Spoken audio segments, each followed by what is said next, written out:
اسلحے کے ساتھ لڑنا ہے، عام طور پر لڑنا ہے۔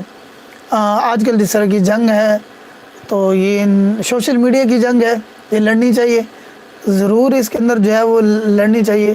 وہ کرو اللہ کو، یہ لیکن لڑنا جو ہے وہ تمہیں ناپسند ہے، وہ آسان تک رہو شیئا، اور قریب ہے کہ تم کسی چیز کو ناپسند کرو، وہ خیر الحم، تمہارے لیے بہتر۔ آج کل ہمارے دوست دیکھیں، آج کل کے زمانے کے اندر 2-3 قسم کی لڑائیاں، جنگ جو ہے وہ ہو رہی ہے، وہ مال دولت کے ساتھ ہو رہی ہے، سوشل میڈیا کی جنگ ہو رہی ہے، نظریات کو یہاں سے ہٹ کیا جاتا ہے، یہاں سے بنایا جاتا ہے، یہاں سے خراب کیا جاتا ہے۔ تو ان چیزوں کو استعمال کر کر کفار کے ساتھ ہم لوگ جو ہے وہ لڑ سکتے ہیں۔ جہاد بالقتال، وہ حکومت کے بغیر اور حکومتی اداروں کے بغیر جہاد بالقتال جو ہے وہ جائز نہیں ہے۔